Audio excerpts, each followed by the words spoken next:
Guys, and welcome back to the channel, and welcome back to part 5 of the Range Rover Sport engine swap. Today we're going to be lowering the cab back onto the chassis, getting it all plumbed up, and hopefully in this video getting it running. There's quite a lot to do. Before we go round and connect up all the brake pipes, all the gear change cable, handbrake release, etc., fuel filler neck, that's all the stuff that has to be done after, because we'll lower the cab back down onto the chassis and then remove the ramp and get the ramp back under the chassis and lift the whole thing up as one unit. So the plan is straight away this morning, get this back down, get it back on its mounts, get a couple of bolts in there, get it all lined up, and then go ahead and get it all plumbed in now, get some oil in it, get the fluids in it, hopefully turn the key and get it fired up. This part 5 video is going to be obviously doing that and trying to get it completely finished in this video. But there will be a part 6. When I did the final walk around on this car last time, there was quite a few people disappointed that we didn't do a bit of driving with it, etc. So there will be a whole part 6 on it where we'll do another walk around and we'll clamp the phone up and we'll go and do a nice drive in it, go through the gearbox, test everything out, make sure it's all okay. And then this car's not going back to my brother. I've given him the car once. I didn't obviously take a penny off of him. I just was going to take the money what the car owed, and me and Chris was going to obviously have that back. But he's agreed that he's not having the car back. He can't afford the engine and all the work we've just put into it. So one of my friends is very, very interested in it, and hopefully he will be the buyer of it once it is all back together. Chris has managed to save the headlights. I actually assumed last time in the video, he said that they was damp inside. I thought they had water in them. They didn't actually have water in them. They was all steamed up. So he took the back covers off, dried them out the best he can, and they seem to have survived to go again. So we're quite happy about that, because the last thing we wanted to do was go and buy a new set of xenon headlights for this car. So let's stop waffling on and get involved.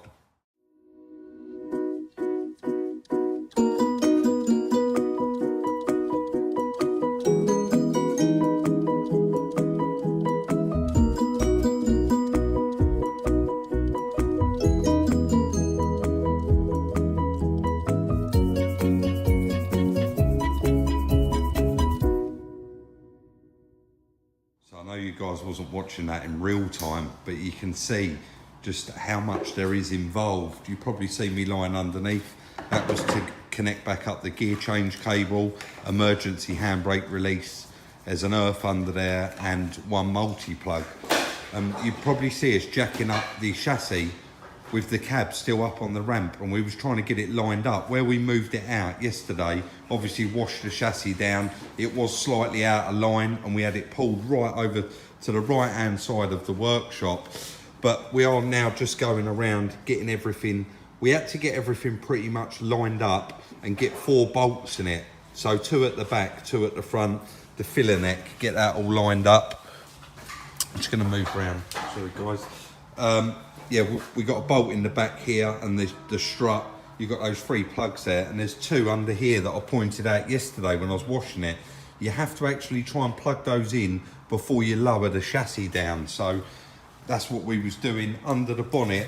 The really, really important stuff that's critical to do when you're lowering it down is recoupling the steering column there, because you're only going to get one shot at that, guys. You lower the cab down and miss that, you're not going to get it back on unless you stripped out the steering column or disconnected the knuckle. So it is pretty much now a couple of hours under the bonnet plugging everything in, because we got most of the pipe work all back in yesterday. The radiator, etc., all stayed in there. So the only lines really under here that we've got to put back is the aircon lines. The rest of it is all wiring. But they are all multi-plugs, like I've shown before. They all do plug back in the back here. Then you've got all the live, etc. So we're just going to crack on, get on with that for the next couple of hours, try and get everything plugged up. We won't be fitting all the bumpers, lights, etc. until we've got oil in it, water in it, we've got it fired up, and you know, we know that it's 100%. It moves backwards and forwards, and then we go ahead and just finish the rest of it off, which really doesn't take long on this car.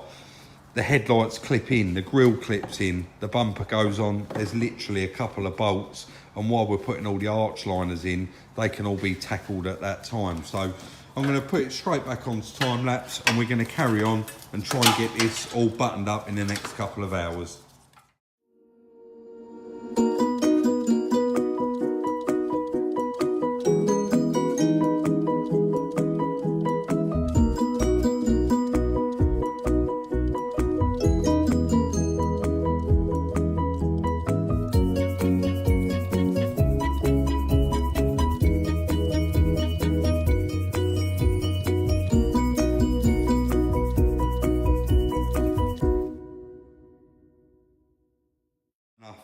To obviously get it start up. We've plumbed up everything that we can.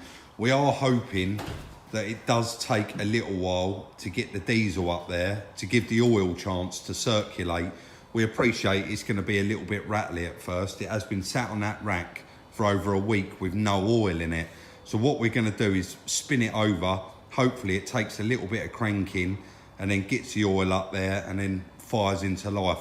We are only going to run it for a short while, and then we'll run round, check that there's no leaks, check that everything seems to be okay, and then obviously we will be running it a little bit longer.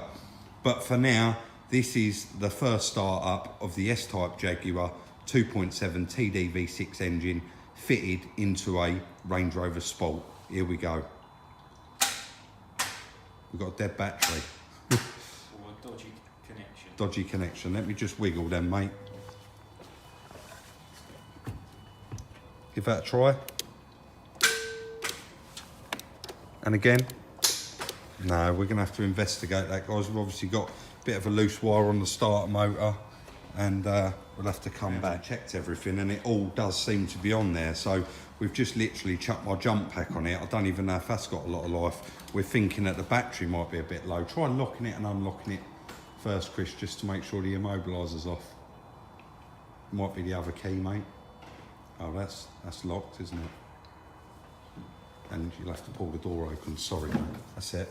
Just so it recognises that you've got in and out. I don't know if that makes any difference, but yeah, give that a whirl, mate.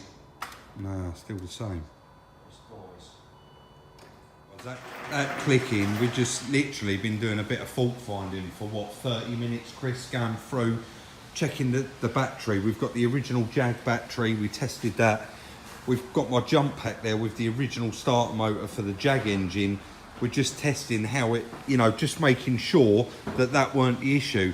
The main wiring harness here, the live for the battery, goes across to the fuse box. It runs down right under the engine, comes up, goes to the starter, the alternator. Chris tested it at every point and it seemed fine, but we still kept getting that clicking. But where we took this cover off, we could see that the fan was just slightly moving when we was turning the key. It was trying, and Chris said, I'm convinced that the starter motor is stuck. So he's actually just crawled under there with his hands blindly and loosened the starter motor up, wiggled it about and said to me, Rob, give it a try. Well, I'll give it a try, and the engine turned over. So he's now been back under. It was obviously jammed on the ring gear or something like that. So he's now got back under there. He's nipped it up, and we are going to go for that first start up again. Chris, you'll probably have to press unlock and open the door just so it... We're going to give it a go, guys, and like I said, we're not going to run it for long. It's going to be very, very quickly if it does fire up, and then we'll be going around buttoning everything up. Ready when you are, mate.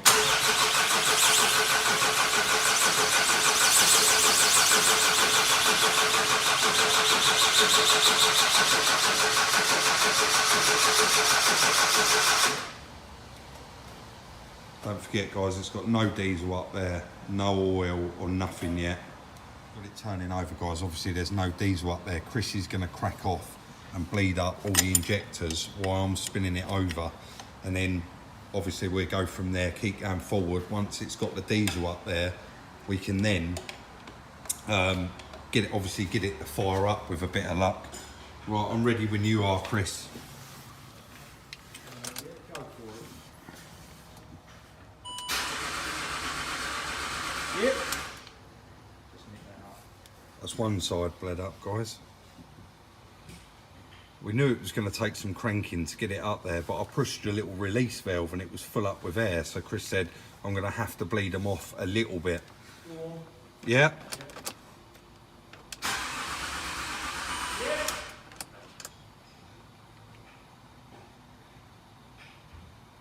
Obviously really important as well, guys. We got to obviously get that oil light.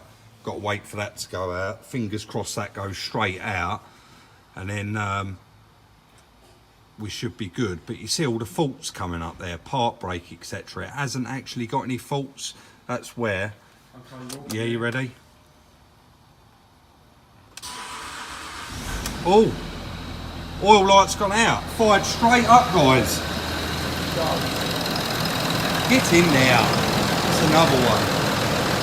That sounds lovely, doesn't it? Sounds just like it did in that Jag, guys. Quiet as anything. How lovely is that? You want it off, Chris? Sorry.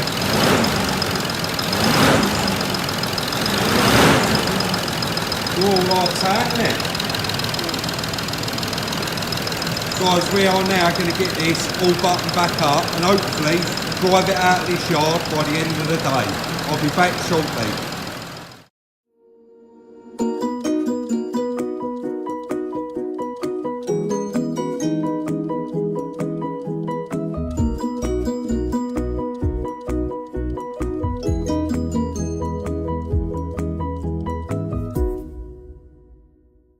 So we've been really moving along with it, guys. Me and Chris just actually had a bit of a chat. We actually know a chap that does these engines. He supplies and fits these engines, Keith in Essex. Real nice guy. And he just happens to be the guy that I bought the Ferrari off, but that's another story. Keith actually said that he supplies and fits these engines for £3,500. And what brought up the conversation was, Chris said to me, when he told you the price, you told him he was too dear. But we've now decided that anyone that supplies and fits one of these engines, guys, for £3,500 are really earning their money, because you know, it's okay to sit there and watch it and you can really see how much we're putting in, but just how much is involved in doing one of these is absolutely unbelievable. There's so much fiddly work. On the time lapse there, we was trying to get the front panel in, but we couldn't get the front panel in because this guide sits on the front panel, but we'd already bolted down the header tank. So we had to go in, unbolt the header tank, stick the front panel on, then bolt the bottle back on. That's what Chris was just doing there. And then obviously all the bumpers. Chris has popped home and picked those lights up. As you can see, that one still does have, you just see, some tiny little bits of mist in the bottom, but because they're xenons, hopefully they'll get quite warm inside and that will dry out any residue that's in there. So we are really cracking on. We are finished under the bonnet, Chris, apart from the two black covers, the engine cover, right? That's it. We've got those down there on the floor. We're going to be putting those on next. Chris is going around sticking the arch liners in. All the brake pipes are connected back up. All the ABS sensors. So you'll see us now going around taking all four wheels off. There's the first one. Getting those back in, getting them buttoned up, getting them tightened up on. Then we'll be going ahead putting the headlights in and the grille on, and then we'll probably drive the car out, turn it around and come in backwards, because I wanted to time lapse the back end of it being rebuilt as well, and we can't do that outside. Obviously there's no room at the back of the car, and we can't stick the camera outside because it is, as usual, raining outside. So we're going to crack on with that. I'm going to pop it straight back onto time lapse, and then we'll turn the car around and we'll do the back end of it.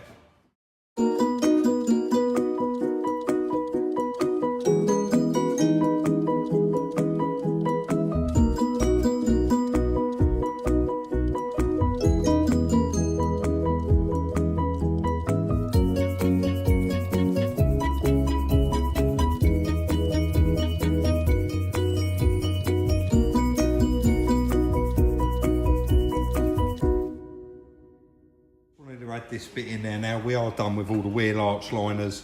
We're getting ready to put the wheels back on, but before that, we do just need to bleed the brakes. So we've got an easy bleed on there. Guys, if you've not seen one of these before, you basically fill this up with fluid as well as the reservoir, and we've got it connected to one of the tyres, and this forces brake fluid quite hard straight down the brake pipe. And if we move around here, Chris just undoes the bleed nipple and it will start pouring out air straight away. Once all the air's been removed, it'll then lock that off. It will stay under pressure. In fact, I'm going to stand there, Chris, and see if I can see some bubbles. Yeah, if you can just see there, the torch is quite bright. You see all the bubbles, that's all the air coming out of the brake lines there. So it'll run that probably even up to 60 seconds after it's stopped producing air, just to make sure that there's absolutely no air left in there.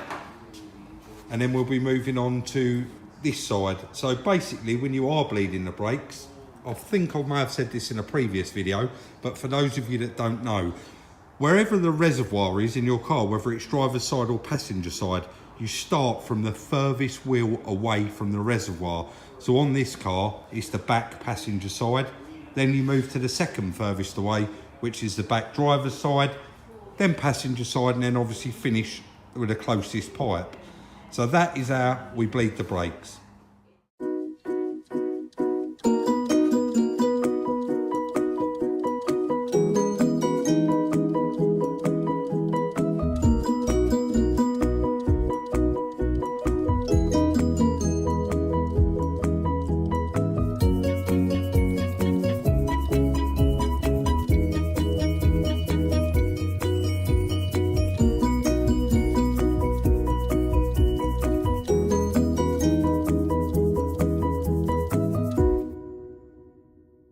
Sorry guys, I got super late on us last night. We was in here till gone 7:30 and it was just way too dark to do an end to this film.